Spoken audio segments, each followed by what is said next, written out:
जय जगन्नाथ पिलामाने आज आम स्टार्ट करवा ओस्टेट 2024 किछि ओडिया ग्रामर। तो देखंतु प्रथम प्रश्न केही रही नाही रहिबे नाहीटी भवरंग भूमि तले सर्वे निज निज अभिनय सारी बाहुड़े काल बले। तो यही पदटी क्यों छंदे रचित? तो यही पदटी क्यों छंदे रचित होइछि ना आम कहि परिबा ऑप्शन नंबर ए नट्टबाणी। कौन नट्टबाणी? चलते नेक्स्ट षड्यंत्र। षड्यंत्र शब्दर संधि विच्छेद गले कौन हम? षट प्लस यंत्र, षट युक्त यंत्र, षड युक्त यंत्र ना षड युक्त यंत्र। तो आम कहीपर ऑप्शन नंबर ए षट युक्त यंत्र इज इक्वल टू षड्यंत्र। ठीक अच्छे, चलते नेक्स्ट जीवा। प्रतिष्ठा लाभ करछंती जे ताको एक पदे प्रकाश कले कौन हम ना लब्ध प्रतिष्ठा, प्रतिष्ठित, लब्ध प्रतिष्ठा, सुप्रतिष्ठा। तो आम कहीपर आर option number C is the correct answer लब्ध प्रतिष्ठा। चलतु नेक्स्ट प्रश्न जीवा। निम्नोक्त मध्य केउटी शुद्ध शब्द? आम कहीपर अवसन्न, ये तो भूल अच्छी रे। आश्रय, ये भी भूल अच्छी रे। अनुसूया, तो option number C is the correct answer.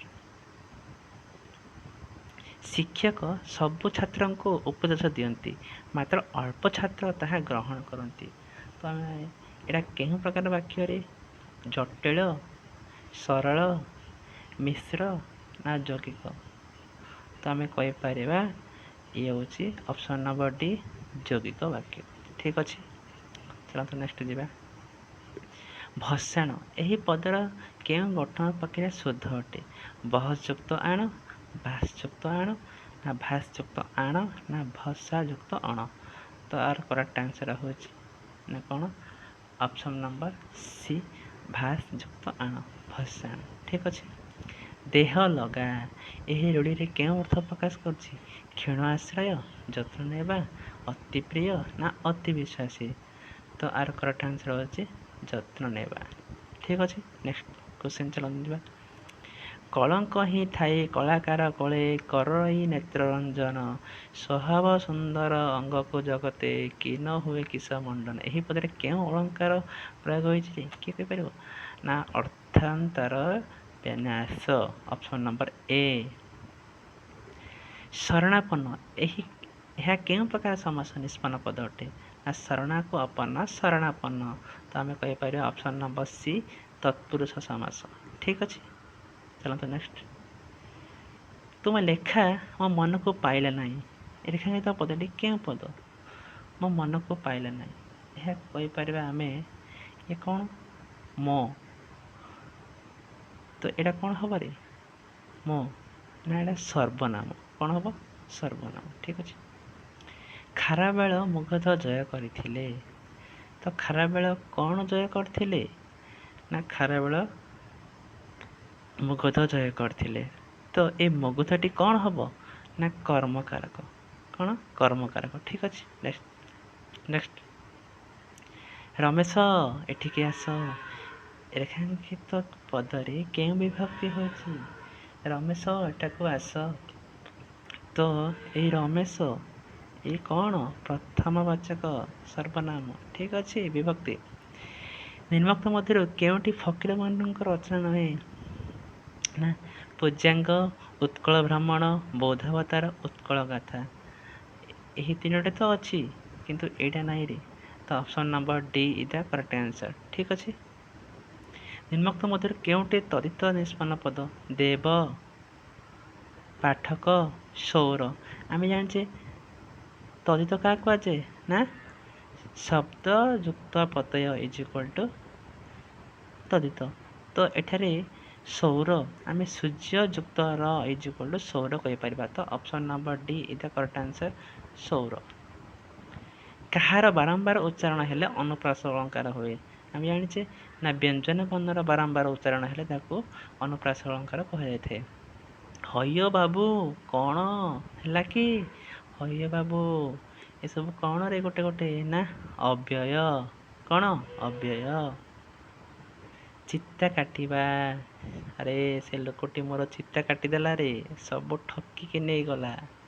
ଠିକ୍ ଅଛି। ଅସାମାଜିକ ବ୍ୟକ୍ତି, ଏହି ଅର୍ଥ ପ୍ରକାଶ କରିଥିବା ରୂଢ଼ିଟି କ'ଣ ହେବ? ଏକ ଘରିକିଆ, ଗୋପମଣ୍ଡକ, ଗୋଠ ଖଣ୍ଡିଆ ନା ନାଟକ ବୋଧନ।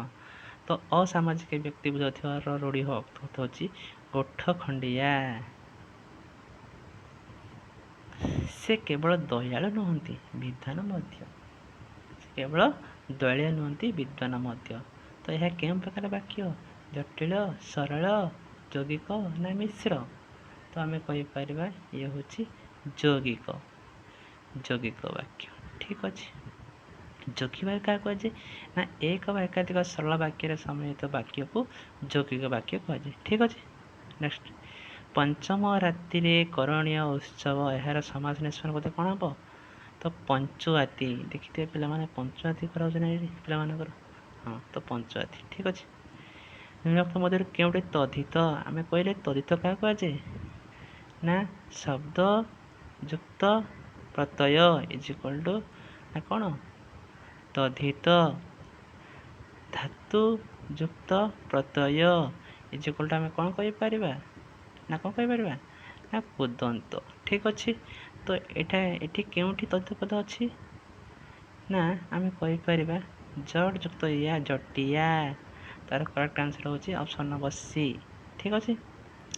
ବିରାଡ଼ି କପାଳକୁ ଶିକା ଛିଣ୍ଡିଲା, ବାପରେ କି ଭାଗ୍ୟ।